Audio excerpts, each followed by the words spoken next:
kemudian melakukan proses membaca dan menulis. Pernah dengar kata literasi? Oke, lanjut. Beberapa manfaat literasi yang dapat diperoleh sebagai berikut. Ya. Beberapa manfaat literasi yang dapat diperoleh sebagai berikut. Yang pertama, memperkaya perbedaan kata atau kosakata. Yang kedua, mengoptimalkan kinerja otak karena sering digunakan untuk kegiatan membaca dan menulis. Yang ketiga, memperluas wawasan dan memperoleh informasi baru. Yang keempat,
menambahkan gambar atau foto, 2 menulis kata-kata dengan indah dan mudah dipahami.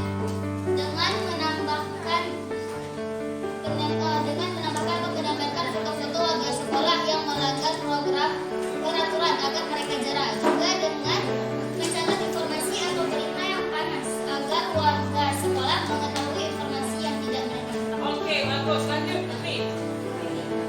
Saya ingin dibanding ada foto pahlawan dan ada pemandangan yang indah dan unik.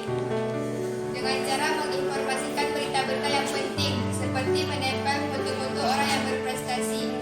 Dengan mengisi banding dengan informasi-informasi yang unik dan menarik, agar siswa tertarik untuk membaca walaupun informasinya yang tidak panjang, namun menarik untuk dibaca oleh semua siswa. Dengan cara menempel foto-foto kata-kata motivasi yang dapat menggerakkan semua siswa, hingga mereka tidak diam saja tetapi juga mempunyai aksi. Karena setiap apapun kata motivasi tidak akan membawa apapun jika berdiam tanpa aksi. Menurut saya sebaiknya banyak sekolah digunakan untuk menulis informasi penting seperti peraturan sekolah, pengumuman, dan berita-berita yang sedang beredar di sekolah. Oke, lanjut. Selanjutnya, baris selanjutnya. Bisa kita rangkum. Ini apa nih? Menempelkan foto-foto pahlawan dan misalnya untuk menginformasikan hal-hal yang baik. Saya ingin di mading ada foto pahlawan dan ada pemandangan yang indah dan unik. Misalnya ada orang-orang yang melanggar peraturan sekolah. 1. Memberi dengan pemberitahuan yang mudah dimengerti. 2. Menempelkan gambar untuk pemberitahuan. 3. Menempelkan karya-karya yang menarik. 4. Menempelkan ranting dan nilai siswa yang terbaik. Topik yang sedang trending disertai dengan gambar dan kalimat yang mudah dipahami. Oke, lanjut. Menempelkan foto atau gambar bagi siswa yang melanggar peraturan. Membuat poster tentang berita-berita terbaru dengan menyampaikan berita yang jelas dan yang benar-benar yang terjadi, dan menyampaikan dengan jelas singkat dan padat. Menurut saya sebaiknya banyak sekolah digunakan untuk menulis informasi penting seperti peraturan sekolah, pengumuman, dan berita-berita yang sudah beredar di sekolah.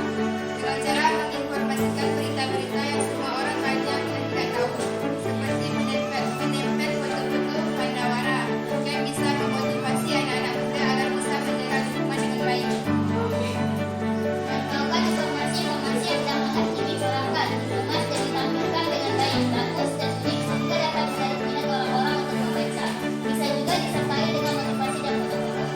Dengan mengusung konsep baik serta berinspirasi sehingga bisa bermanfaat bagi pembacanya, serta mengajak berita-berita terkini yang sedang hangat dibahas agar semua orang bisa up to date walau hanya sebatas bacaan singkat. Untuk mudah mengusung dengan baik, memilih yang tidak ada untuk akun supaya bagus yang memakai tampilan. Dan segi lainnya lebih menarik agar pada waktu membaca orang lebih mudah. Harus update dengan berita-berita yang bermanfaat dan juga ini yang membuat harus berwarna. Juga dengan bahasa yang mudah dipahami oleh siswa dan guru, agar orang yang tertarik memulai balik yang update di sekolah. Oke, dua lagi saya. Dengan menempelkan sesuatu yang penting seperti berita yang sedang hot atau berita tentang hal yang terjadi di sekolah. Tersedianya informasi itu adalah informasi yang lagi hot, informasi mengenai sekolah, foto-foto yang menggambarkan hal-hal unik seperti poster. Adanya pengumuman bintang kelas, lulusan ulangan, siswa terbaik, siswa berprestasi, ungkapan perasaan dan lain-lain. Oke, saya kasih waktu kurang lebih 1 menit. Kira-kira apa kesimpulannya? Nanti akan dibacakan kesimpulan oleh sahabat kalian. Kita sudah sepakat tadi dan kita program yang kalian ambil berdampak kepada positif kepada murid, yaitu program Mading. Bagaimana cara menyusunnya akan disampaikan oleh Fani Jasaka. Dari semua pendapat-pendapat yang telah saya baca tadi, saya mengambil kesimpulan yang bahwa banyak dari kita yang menginginkan mading tersebut diisikan dengan hal-hal yang bersifat positif serta berita-berita yang update yang sedang hangat-hangat dibahas agar orang-orang tidak ketinggalan informasi. Juga mading tersebut diinginkan diisi dengan hal-hal yang bisa membangkitkan semangat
pada aksi nyata maupun 3.3 program yang positif yang berdampak pada murid. Oke. Program yang berdampak pada murid yaitu merupakan program yang dirancang oleh guru yang berpihak pada murid dengan mempertimbangkan karakter, bakat minat murid untuk memberikan pengalaman nyata yang bermakna sebagai bekal di kemudian hari, dilakukan baik dari rencana, proses, serta evaluasi. Manfaatnya, program pembelajaran yang berpihak pada murid dapat mengoptimalkan potensi yang dimiliki murid, memunculkan ide, gagasan sesuai karakter bakat minatnya yang menumbuhkan kepemimpinan murid. Program dapat berupa intrakurikuler, co-kurikuler, dan ekstrakurikuler. Intrakurikuler itu adalah program yang sesuai yang diatur oleh kementerian sesuai dengan jadwal pembelajaran kita. Sedangkan co-kurikuler adalah program yang mendukung untuk terlaksananya maksimal dari program intrakurikuler. Sedangkan ekstrakurikuler adalah program yang memfasilitasi bakat dan minat siswa di luar jam sekolah. Oke, student agency ini adalah kepemimpinan dari murid. Kemampuan murid untuk mengarahkan pembelajaran mereka sendiri, membuat pilihan-pilihan, menyuarakan opini, mengajukan pertanyaan, dan mengungkapkan rasa ingin tahu, berpartisipasi dan berkontribusi pada komunitas belajar, mengkomunikasikan pemahaman mereka kepada orang lain, dan melakukan tindakan nyata sebagai hasil proses belajarnya. Maksudnya di sini adalah kepemimpinan murid, siswa mampu mengkoordinir pembelajarannya itu sesuai dengan minat dan bakatnya. Tidak kita sebagai guru yang menuntut apa-apa yang harus mereka inginkan. Jadi di sini guru itu berperan sebagai mitra, ya, tidak sebagai guru yang harus didengar oleh beban yang harus didengar oleh siswanya, tetapi guru ini berperan sebagai mitra memfasilitasi agar munculnya kepemimpinan pada murid. Oke, kepemimpinan pada murid adalah sesuatu yang dapat kita dorong. Jadi kita sebagai seorang guru, kita harus mendorong atau memfasilitasi, memberikan motivasi agar munculnya jiwa kepemimpinan pada murid kita. Dan kepemimpinan murid itu bukan sesuatu yang bisa kita berikan atau ambil dari murid. Jadi bukan kita berikan apa yang harus kamu lakukan, bukan, tapi kepemimpinan dari murid itu harus muncul dari dirinya sendiri. Selanjutnya, murid mengambil kepemilikan dan tanggung jawab atas proses pembelajaran mereka sendiri. Ya, mereka mengkonstruksi bagaimana pengetahuan mereka sendiri. Selanjutnya, kepemimpinan murid bukan berarti bebas sepenuhnya. Tidak kita bebaskan, misalnya ini nak kita akan membuat program ini, kita bebaskan, terserah kamu mau buat apa. Bukan seperti itu, bukan bebas sepenuh bebasnya, tetapi kita tetap memberikan bagaimana program yang baik demi terwujudnya pembelajaran yang positif pada siswa. Selanjutnya, murid memiliki suara dan pilihan atas apa yang akan mereka pelajari. Berarti kita mendengarkan bagaimana pendapat dari murid kita tersebut, bagaimana mereka belajar, dan mengorganisir pembelajaran mereka.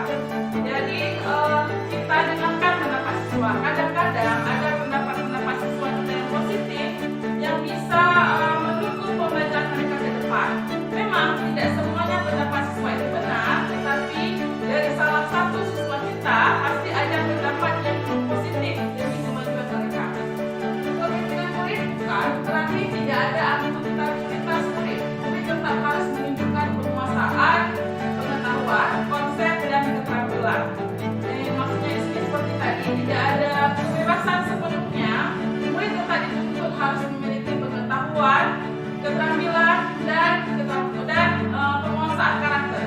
Selanjutnya, murid dapat memilih arah dan cara mencapai tujuan pembelajaran sendiri. Mereka bisa memilih bagaimana cara terbaik yang dilakukan untuk memfasilitasi pembelajaran sehingga pembelajaran itu lebih efektif. Dan kepemimpinan murid itu bukan berarti mengganti peran guru.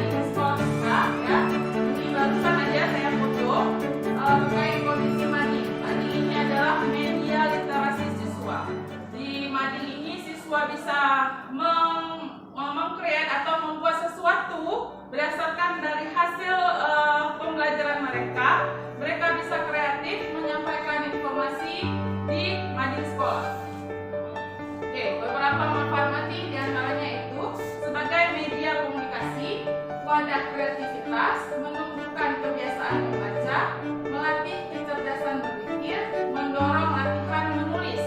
Dengan kata lain, sebagai motivasi literasi dan penumbuh semangat membaca dan menulis. Jadi, mengingat tentang madi kita yang selama ini masih kosong, jadi saya selaku CGP Angkatan 8 yang ditugaskan membuat program yang berdampak positif pada murid. Saya mengambil pembenahan madi atau madi karya siswa, atau saya singkat menjadi makasih. Ya, saya butuh pendapat Bapak Ibu bagaimana pemberdayaan dari madi sekolah kita, apa yang sebaiknya dilakukan. Untuk informasi Bapak Ibu, hal diskusi ini tidak hanya saya diskusikan kepada Bapak Ibu, tapi juga saya akan berdiskusi kepada siswa untuk membentuk kepemimpinan siswa agar mereka bisa memilih sendiri jika ada ide-ide positif yang hadir dari mereka. Ibu.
Saya akan dapat memberi banyak kesempurnaan kepadamu.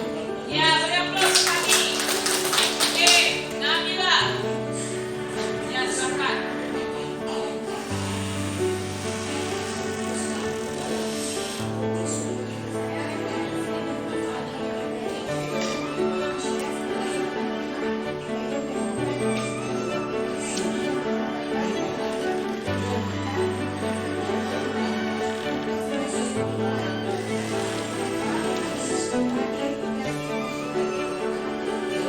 Oke, aplaus.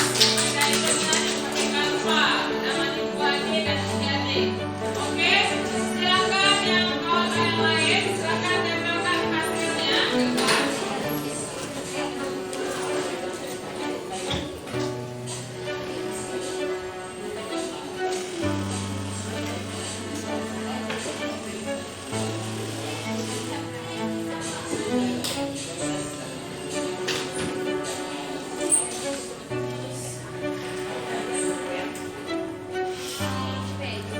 Sekarang didengarkan kesimpulan yang disampaikan oleh teman kalian. Mulai dari soal yang pertama, apa yang akan ditampilkan oleh Mading? Ya, ini hasil dari pendapat kalian semuanya dilakukan oleh teman kalian Nur Fadilah. Ya, silakan. adalah yang pertama ada judul Mading, artikel, humor, opini, tips, komik, cerpen, berita utama, puisi, dan pantun. Pojok Mading, edisi, salam redaksi, hadis-hadis Rasulullah, ayat Al-Quran, dan kata-kata motivasi beserta film. Oke, beri aplausnya.